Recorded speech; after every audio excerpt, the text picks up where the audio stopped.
Mereka bisa menyeberangi Laut Merah dengan safe aja. Ya, itu laut terbelah bagi dua ketika Musa itu menggunakan tongkat kayu itu, dia mengebas di atas permukaan laut itu, laut terbelah bagi dua. Laut itu ibarat dinding kiri dan kanan. Semua orang Yahudi bersama dengan Musa sudah melewati itu, datanglah prajurit-prajurit Mesir. Dan prajurit-prajurit Mesir itu semua dimusnahkan oleh Laut Merah itu. Ini Anda mesti mengerti. Ini kita berdebat, tetapi juga kita harus mengedukasi ya. Jadi jangan ambil ayat-ayat, di Perjanjian Lama itu untuk menyerang kami. Itu karena ya sabar. Izin di sini karena ada aku ada perlu juga istilahnya panggilan untuk beribadah. Jadi sebentar. Jadi aku tidak menyerang, cuman ayat itu ada gitu. Ayat tentang politik. Saya sedang menjelaskan gitu ya. Benar. Masuk lagi nanti sebentar ya. Di Keluaran 21 ayat 10, kemudian di Ulangan 21:15 dan Ulangan sama aja 21, itu kita Perjanjian Lama dan itu adalah hukum Taurat Musa gitu loh. Sebentar. Sudah jelas dikatakan sebelum langit runtuh Yesus tidak akan kamu pamit bilang mau sholat, jangan sampai motifnya saya sedang berbicara kok potong. Konsisten dong ya. Ya. Jadi satu iota pun sebelum langit runtuh Yesus menjawab itu pertanyaan pertama belum tuntas. Jadi Anda juga harus intelek dong. Pamitnya sholat ya, silakan sholat. Toh kita welcome juga, kita menunggu Anda selesai sholat. Jangan bertanya baru lagi karena pertanyaan pertama belum selesai. Saya memberikan keterangan saja. Jadi satu iota pun Yesus tidak akan merubah hukum Taurat. Jadi kalau umpamanya sudah itu kau punya pertanyaan baru, moderator tolong diarahkan ini supaya clear gitu moderator. Sebentar, Bang Gali. Assalamualaikum Bang Farhan. Sebentar. Aku titipkan aja pertanyaanku itu Bang Farhan. Oke, Abang siap pakai. Sholat dulu, sholat sebentar ya. Gini anak Batak, saya kan tadi cuma mendengarkan ya. Saya pikir apa yang diungkapkan oleh saudara Muslim saya tadi ya itu bukan berpindah topik Pak, nggak berpindah topik, tapi masih ada linearisasi. Arti linearisasi ini di situ adalah bahwa ketika Bapak membantah bahwa itu Perjanjian Lama, ada loh di Perjanjian Baru yang linear bahwa Yesus itu tidak menghilangkan hukum-hukum di dalam hukum Taurat. Jadi Bapak nggak boleh mengklaim bahwa dulu itu saya jelaskan clear dulu di yang pertanyaan pertama itu Bapak, belum selesai saya tadi mengganti apa saudara Muslim. Saya menjelaskan, saya bukan membantah Bapak. Bapak jangan sensitif begitu, biasa saja gitu loh. Dalam diskusi gitu biasa saja. Sudah kita bilang bahwa ketika Anda bertanya, kami mendengar. Ketika kami menjawab belum selesai, Anda sudah potong. Saya nggak potong Pak. Saya tadi cuman melinearkan, jangan dulu melinearkan. Kau tidak selesai dulu penjelasan saya tidak membuat konklusi loh. Saya tidak membuat konklusi. Tetapi ketika Bapak bilang bahwa itu adalah Oke, Bang Farhan, moderator, Anda punya kewenangan untuk mengatur regulasi ini. Ya sebentar. Kalau apa, silakan Paman Antonius Gaharpung dari Katolik, silakan selesaikan dulu. Kami semua mendengar, silakan. Oke, silakan. Ya, saya minta dia jangan potong-potong. Oke, silakan. Tanya dia dulu. Dia nanti potong tidak kalau saya sedang berbicara? Dia tidak akan potong. Abang itu pendebat juga itu, sudah biasa berdebat. Oke, silakan Paman. Ya, kalau dia potong bagaimana? Saya akan peringatan pertama. Silakan Paman. Kalau hanya peringatan pertama, dia akan potong lagi sampai 3 kali supaya peringatan keempat dan dia keluar. Saya akan blok langsung, blok ya, langsung blok. Oke, baik. Ya, blok permanen. Iya, permanen. Oke. Jadi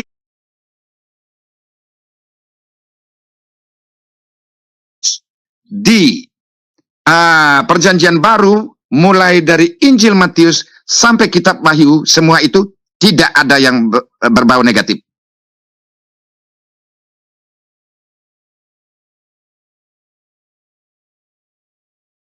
Seperti ayat yang dikatakan tadi Anda bilang itu. Keluaran 21 ayat 10 tadi itu. Anda periksa itu. Jadi Anda mau bertanya itu, mulailah dari Perjanjian Baru. Karena Perjanjian Baru itu semuanya lengkap Ya, sempurna yang diajarkan Yesus sampai akhir hayatnya. Jadi kitab kami dari Injil Matius sampai Wahyu itu tidak ada yang cacat.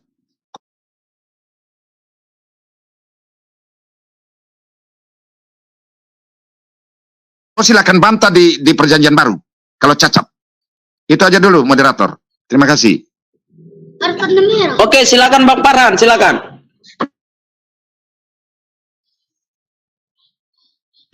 Udah, Pak. Oke, saya akan bicara ya, Bapak ya.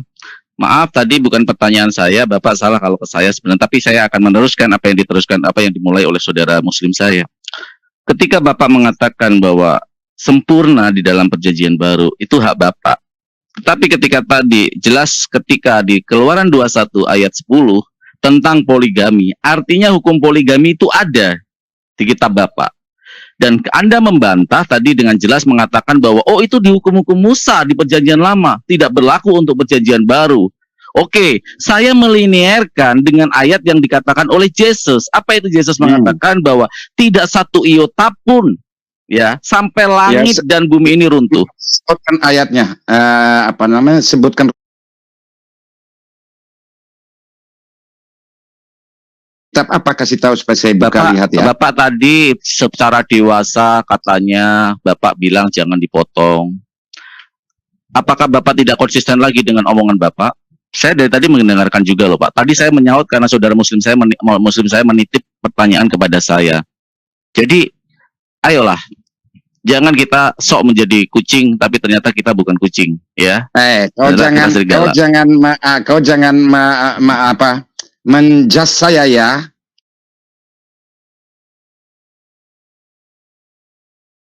Mari kita intelek gitu loh. Karena rujukanmu yang berikut ini. Saya kalau untuk masalah intelek, insya Allah saya adalah salah satu debater yang oleh karena itu sebutkan supaya yang linier tadi itu saya perlu dengar. Itu ayatnya ada di mana?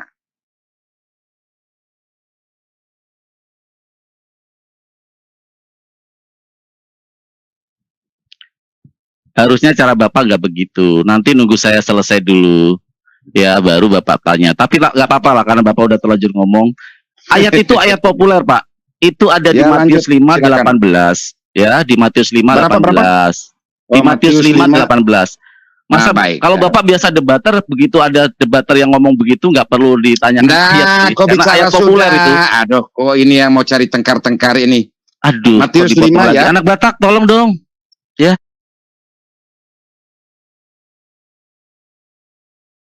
Tolong, saya cuma mau menjelaskan ya. Di Matius 5:18, karena aku berkata kepadamu sesungguhnya selama belum lenyap langit dan bumi ini ya, satu iota dan satu titik pun tidak akan ditiadakan dari hukum Taurat sebelum semuanya terjadi. Artinya saat ini langit dan bumi udah terbelah belum? Udah lenyap belum? Udah nggak ada belum? Masih ada, masih nangkring di sana. Anak 13 hukum Taurat kalau nggak mampu melaksanakannya, bodak.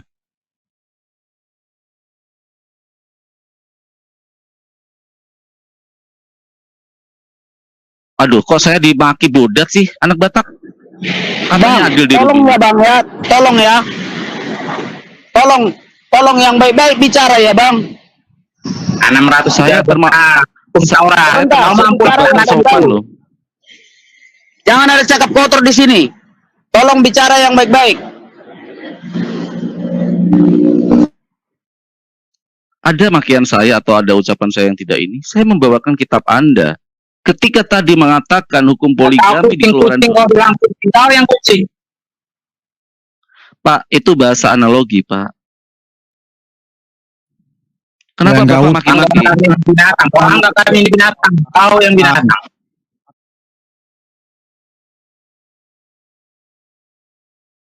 Nggak bisa gunakan bahasa analogi, itu kan bahasa-bahasa. Ini kenapa ya?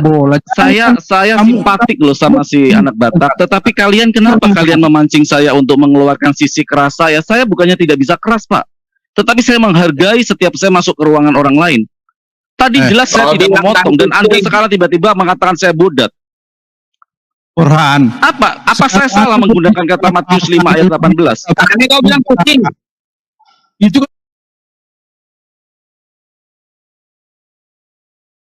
kan tidak bagus analogi yang begitu.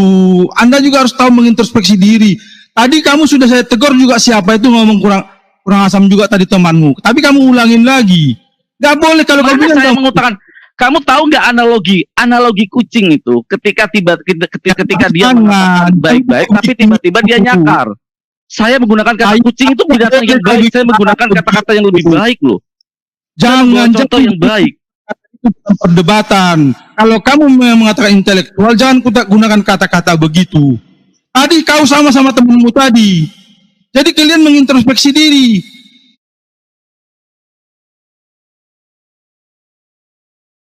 Maaf ya, suara saya yang harus mengintrospeksi diri. Ketika tadi saya masuk, saya mewakili teman saya, kamu bilang, Farhan lah kalau motong langsung di blok aja. Anda bilang begitu sama si anak Batak. Tiba-tiba saya lagi baru berbicara 1 menit, Anda sudah motong. Ayat mana? Ayat mana? Nah sekarang itu sebenarnya nggak baik gitu loh. Tunggu saya selesai baru dipotong. Itu saya kan mencerminkan diri Anda. Anda mengatakan sendiri. Tadi kamu ketika saya motong katanya kamu, saya nggak boleh. Farhan janji anak Batak harus langsung diblok, harus langsung dikeluarkan begitu motong. Saya bilang saya ngomong begitu. Siapa yang ngomong? Bukan saya. Siapa yang ngomong? Artinya makanya kamu ngomong ada yang ngomong bisa lagi membedakan siapa yang ngomong. Ini kenapa ya? Saya tidak mau bertele-tele dengan membahas hal yang nggak penting. Ayo kita masuk ke substansinya. Kamu dengan Farhan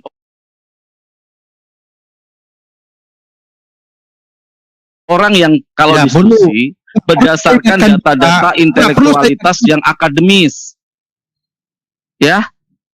Makanya begini, Farhan, saya perlu juga ingatkan juga, karena sudah kejadian tadi temanmu kurang asam. Jadi perlu saya ingatkan juga, jangan bikin analogi itu juga analogi ya, sekarang begitu. Kalau kamu memperingatkan begitu, peringatkan teman kamu juga yang mengatakan saya bodat. Saya tidak salah apa-apa. Saya peringatkan dua-dua, maksud saya supaya ini moderator mungkin anak Batak kurang pengalaman, maka saya peringatkan dua-dua. Saya bilang begini, tadi bilang ya suara keras bukan marah, karena memang saya orang Batak suaranya keras. Jadi tolong satu itu bedakan, karena kalau Anda tahu sosiologi Anda tahu itu sifat-sifat orang Batak, suaranya keras bukan emosi. Kedua, kebetulan saya sospol Pak, saya paham. Ya juga paham, makanya saya bilang tadi jangan langsung di framing kawan-kawanmu itu suara keras, bukan, jangan ya. Satu, kedua, yang mau framing bukan saya nggak pernah ngomong kok, saya ngomong keras ya. Biasa dulu. Satu persepsikan dulu. Kedua, tadi dimulai dari teman kamu kurang itu ngomongnya nggak benar seperti itu. Kita diskusi. Ketiga, bikinlah dalam diskusi analogi yang intelek. Nggak usah bilang seperti kucing, itu nggak bagus. Karena apa? Oh, berarti nggak boleh ya dalam diskusi analogi. Oke. Padahal jangan gunakan itu, tidak baik. Kalau Bapak tahu sosiologi, justru ketika kita menjembatani sebuah pengertian linear tentang pengetahuan dengan bagaimana menyampaikan secara linguistik dan dipahami oleh lawan diskusi saya, itu menggunakan bahasa analogi, Pak, namanya, Pak. Begini, hambatan-hambatan dalam komunikasi justru di situ.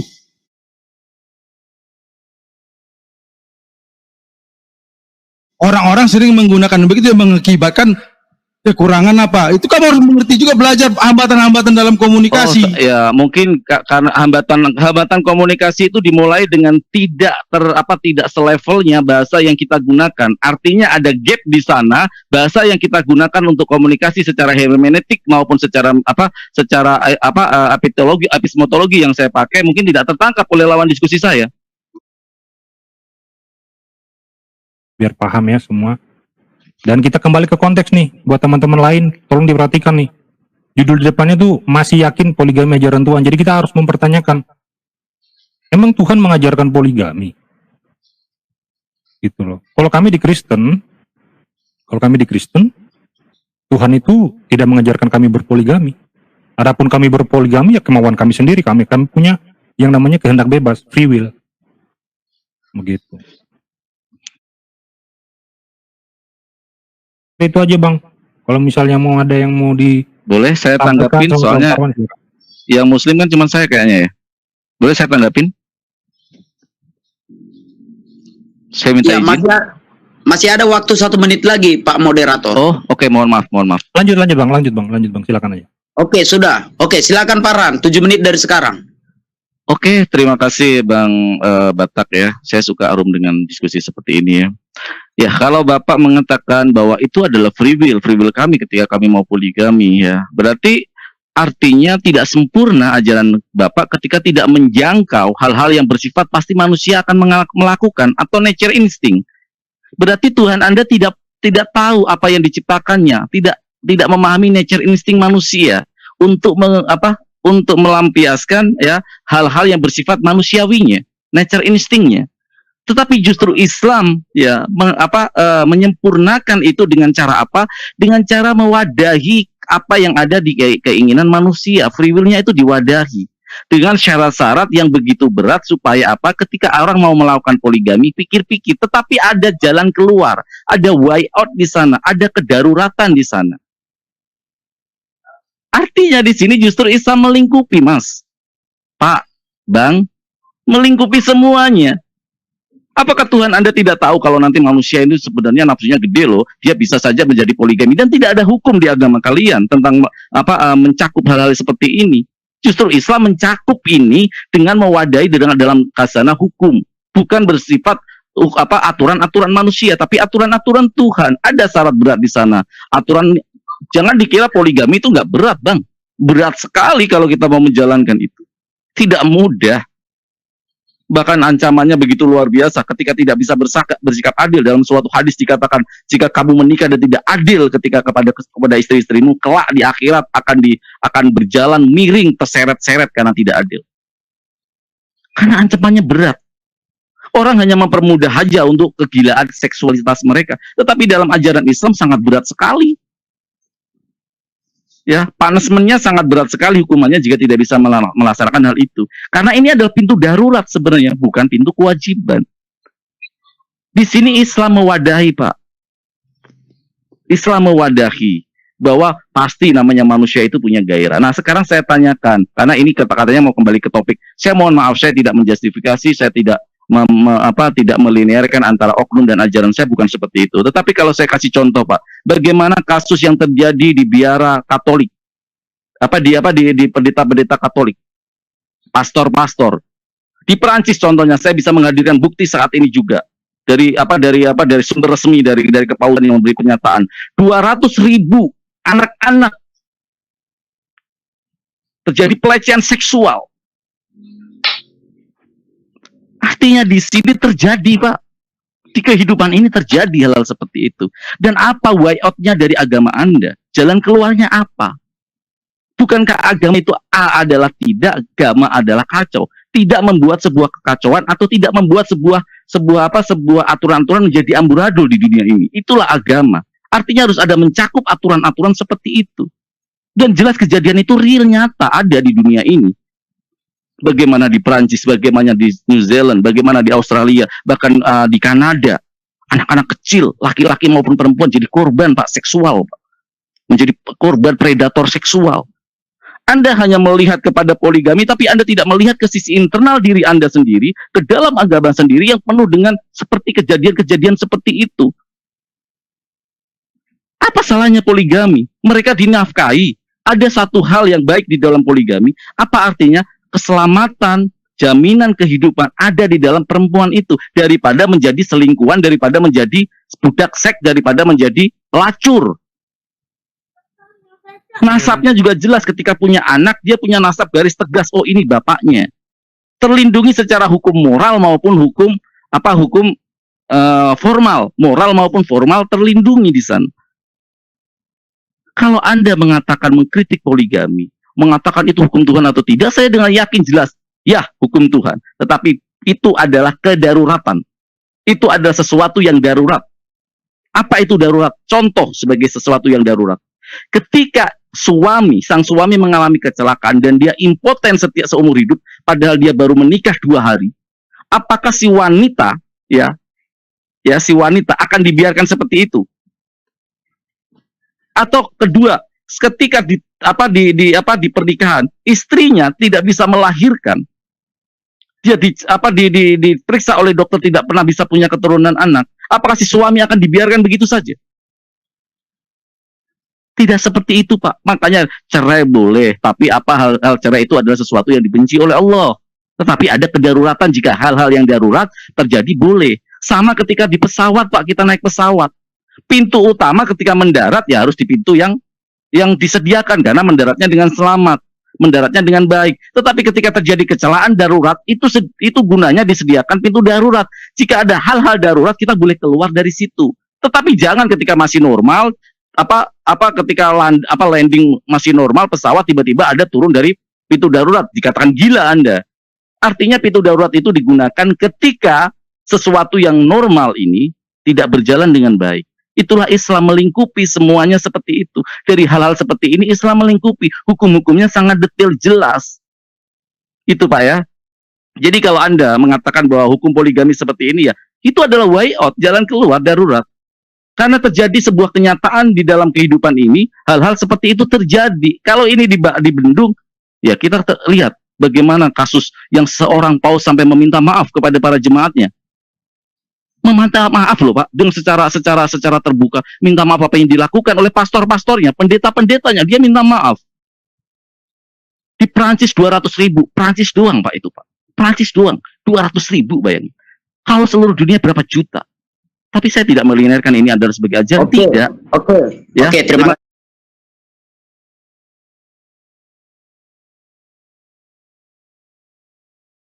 kasih. Terima kasih Mbak Anak Batak. Oke, ya jadi sudah jelas yang disampaikan Farhan ya. Silakan siapa yang ingin menjawab. Aku kira ya, orang. Oke. Terima kasih Anak Batak. Oke, silakan Pak. Waktu Bapak 7 menit setelah Bapak berbicara. Silakan Pak. Ada yang mau bicara kah? Bukan, enggak ada. Bapak aja, Bapak aja. Ya. Anak Batak, saya minta Anak Batak itu moderator ya. Karena kita sudah konsensus bahwa setiap yang sedang berbicara kita tidak boleh potong ya.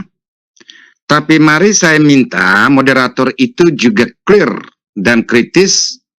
Karena moderator punya wewenang untuk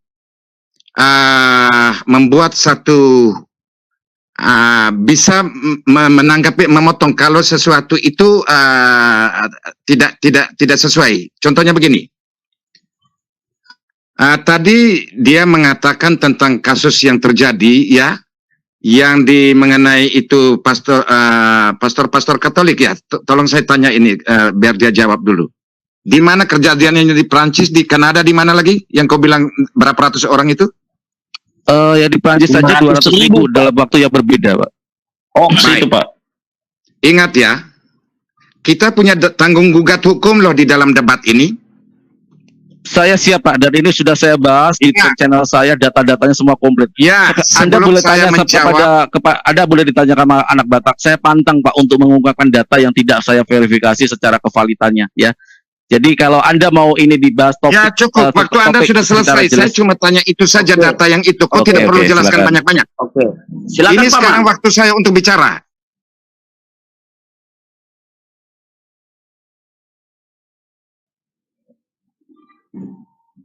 Kok ini bilang orang intelek sekali, tetapi kok kau bicara kami diam. Saya hanya menjawab itu, minta kau perjelas itu data itu berapa banyak dan dari mana. Ya sudah, sampai di situ aja dulu. Jangan ngerocos lagi loh. Jadi Anak Batak, saya akan mengklaim ini. Ya, karena hati-hati kita berbicara di YouTube. Itu yang Bung Damai Sukacita mengatakan framing. Framing itu ada tanggung gugat hukum ya. Ada tanggung gugat hukum ya. Ini saya kasih tahu.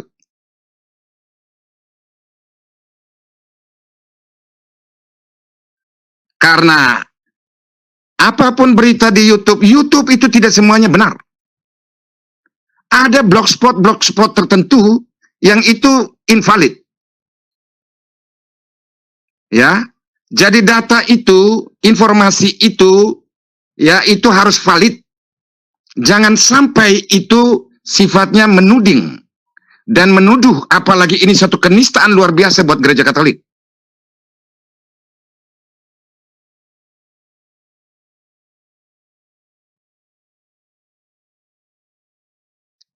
Saya mau tanya moderator. Karena ini saya akan komunikasikan dengan kelembagaan Katolik, karena dia sudah menuding. Ya, dia sudah menuding. Mulutnya berkata, saya tidak menjas. Tetapi isi pembicaraannya itu menjas. Ini moderator harus jeli melihat.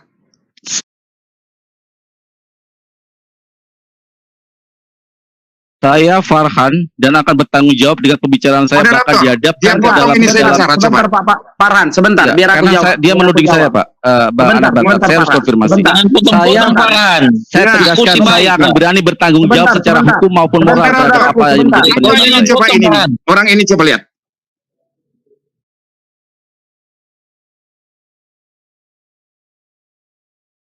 Sebentar. Moderator sudah janji tadi ya, ketika memotong lagi akan langsung. Tapi dia ini jangan diblokir permanen. Karena kita harus telusuri orang ini berdasarkan identitas akunnya.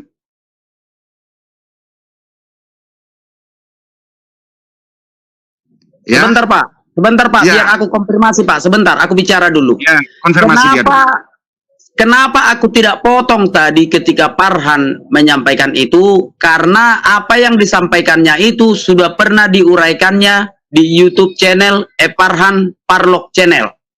Itu ada videonya di Farhan Parlok Channel. Semua aku tidak mengatakan kalau itu benar, tetapi itu sudah disiarkan oleh Farhan di channel YouTube Farhan Parlok Channel. Apa yang dibicarakannya tadi sudah pernah dia siarkan di YouTube-nya sendiri. Kalau Bapak mau menggugat silahkan ke channel Farhan Parlok Channel. Makanya aku tidak potong tadi karena dia sudah pernah siarkan itu di umum dan ditonton oleh ribuan orang. Silakan Paman membantah. Ya baik. Silakan Paman. Tentu karena kejadiannya ini di sini kita sedang dia bicarakan di sini, jadi saya tidak bisa mengacu kepada dia punya channel. Quran coba. Orang dia haramkan tulis dalam bahasa diterjemahkan dari bahasa Arab kok. Itu aja anak Batak sebagai model.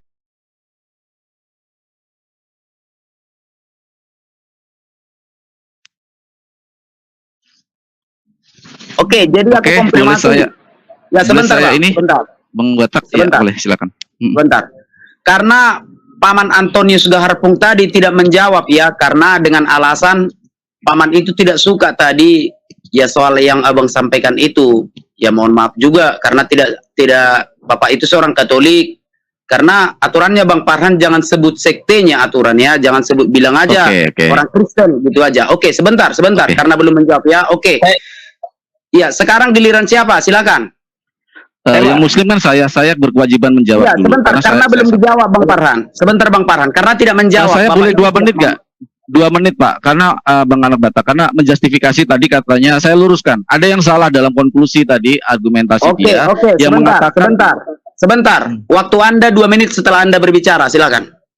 Oke, terima kasih Anak Batak. Saya suka dengan room seperti ini. Bapak salah kalau mengatakan bahwa Al-Quran haram diterjemahkan. Tidak Pak. Saya malah akan minta pertanggungjawaban Bapak ketika sama Bapak meminta pertanggungjawaban saya. Tunjukkan saya data dan dalil kalau Al-Quran haram diterjemahkan ke bahasa lain. Ya, itu yang pertama. Ya, tanggung jawab moral kita ketika kita berdialog mengeluarkan sebuah argumentasi, kita harus memberikan sebuah data-data. Dan kalau Bapak minta saya untuk memberikan data, silakan diklik Pak itu di live chat ya, di live chat StreamYard ini.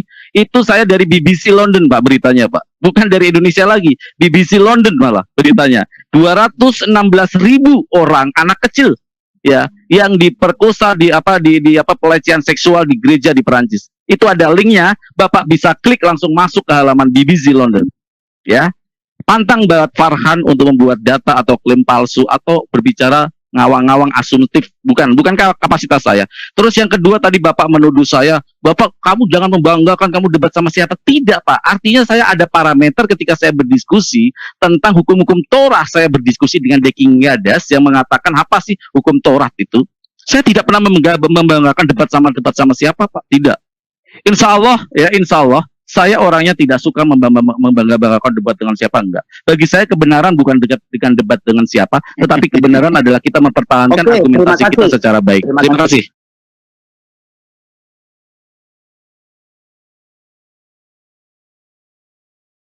Mari kita menggunakan data-data yang reliable, ya, up to date. Itu menunjukkan kita apa? Kenapa? Ini media sosial ini banyak kita lihat informasi-informasi gentayangan. Saya setuju yang dibilang domba kecil, domba suci tadi. Jadi marilah kita, kalau kita betul-betul menunjukkan intelektual kita, tunjukkan data yang kita ambil itu apakah data A1 kalau istilah intelijennya,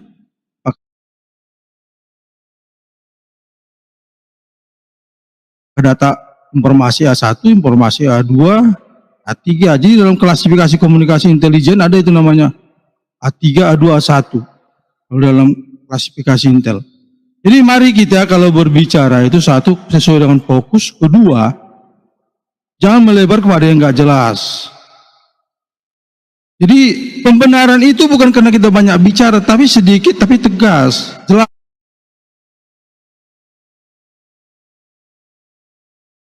Arahnya, dan di situ kelihatan kualitas kita, bukan karena kita mau banyak membicarakan kesana kesana kemari, tidak. Jadi konteksnya itu di situ satu. Jadi kedua, saya akan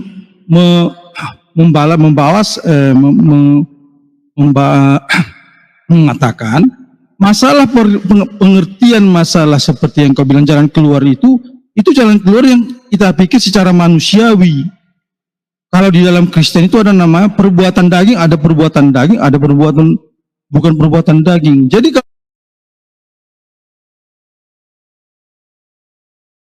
apa yang disampaikan Pak Damai Sukacita Channel, silakan. Oke, terima kasih anak Batak. Harusnya saya kan Muslim sendiri ya, harusnya. Oke, tapi saya nggak apa-apa lah ya. Kata-katanya bercabang. Yang pertama, yang kedua, kalau Anda mengatakan bahwa data yang saya sampaikan adalah dari artikel, itu sudah melakukan penyelidikan. Yang pertama, yang kedua, silakan baca dengan teliti. Anda yakin Anda nggak baca secara teliti? Seorang paus sampai bersedih hati dan meminta maaf atas kejadian itu dan mengakui kebenaran itu. Apa kalian nggak percaya lagi sama sama paus? Aneh menurut saya gitu loh. Ini yang saya bilang hipokrit. Ketika hal-hal yang merugikan tidak mau mengakui, bahkan berita yang diangkat oleh BBC, bukan hanya BBC, sebentar dulu.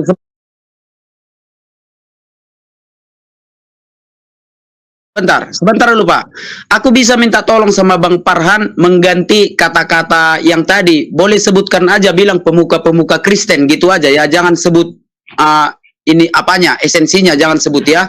Jangan sebut jabatannya. Oke, saya membaca ini pemuka-pemuka agama Kristen ya, karena kita harus menghargai. Karena gini, sebentar Bang Farhan. Aja sudah interupsi, moderator. Anak Batak. Ya, anak Batak saya interupsi ya, anak Batak. Itu jelas. Satu penistaan besar ya, anak Batak.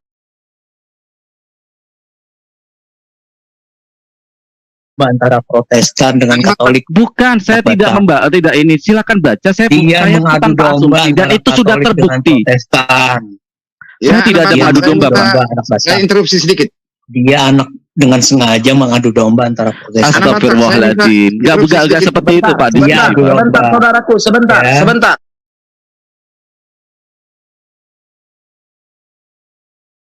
Kenapa silakan kalian kepanasan? Saya kasih bukti. Sebentar Bang Farhan, sebentar. Saya 7 menit katanya waktu saya. Kalau dia bicara terlalu banyak, semakin banyak persoalan yang dia buat ini. Ya, pakai wewenang sebagai moderator itu kritis. Semakin banyak dia berbicara, semakin banyak risiko hukum yang harus dia pertanggungjawabkan. Ini saya kasih tahu. Ya, aku tadi sudah peringatkan, jangan sebut jabatannya, Bang Bukan Farhan. soal dia jangan sebut, karena dia sudah sebut. Dia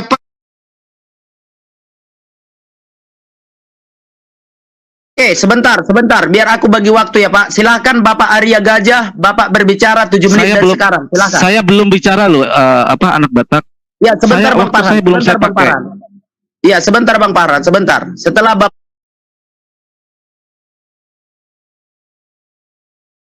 Arya Gajah, nanti 7 menit untuk Bang Farhan. Silakan Bapak Arya Gajah, 7 menit saya nunggu lagi deh, sampai 3 orang ya, 21 menit, silakan.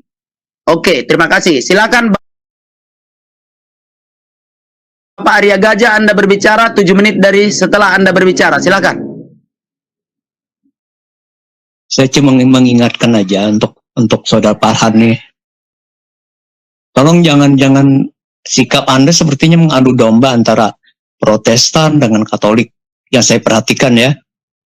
Itu kalau sudah paus katakanlah sudah ada berita minta maaf, Udah itu sudah selesai itu. Ngapain Anda urusin itu?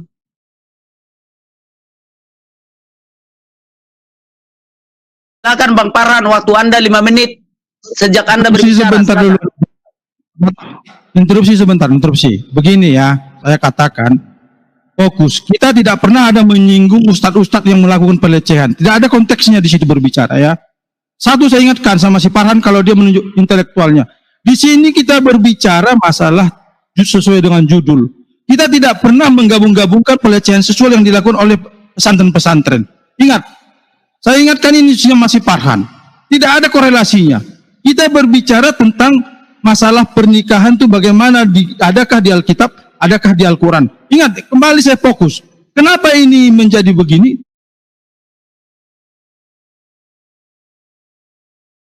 Melebar, karena memang sudah terlalu banyak bicara tapi tidak sesuai dengan fokus. Karena sudah terbiasa memframing dan ngomong-ngomong gak jelas. Ini saya baru menghadapi beberapa kali begini. Saya mau kembali kepada fokus. Tidak ada korelasi ya. Maaf Pak, pembicaraan ini waktu itu saya, Bapak ini waktu saya minta saya, interupsi dan Bapak sebentar. katanya. Ini dulu makanya. Sebentar Pak. Saya sudah minta itu interupsi. Ya, enggak. Saya melurus Anda sudah membawa pikiran Anda, berarti Sebentar, bukan interupsi sebentar. yang sebelumnya. Oke, sebentar, Ya. sebentar dulu, sebentar. Maksudnya gini Bang Farhan, kita sesuai judul aja. Judulnya ya, masih yakin poligami itu ajaran Tuhan? Tanda tanya. Tanda tanya. Jangan bawa-bawa pemuka agama Bang Farhan. Seperti tadi pelecehan itu, jangan bawa-bawa Bang Farhan ya. Oke, saya jawab ya. Oke, terima kasih, terima kasih. Aku harus berbagi waktu juga. Silakan, aku kurangi aja 2 menit ya, biar jangan lama kali. Silakan Bang Farhan, waktu Anda 5 menit setelah Anda berbicara. Silakan. Oke, terima kasih ya. Saya sebenarnya tidak membawa ke sana, tetapi justru yang memframing membawa ke poligami adalah sebuah pelecehan, itu yang akan saya korelasikan. Ya, di dalam ranah diskusi, ketika kita ada topik itu bisa dikembangkan, bukan kaku seperti itu.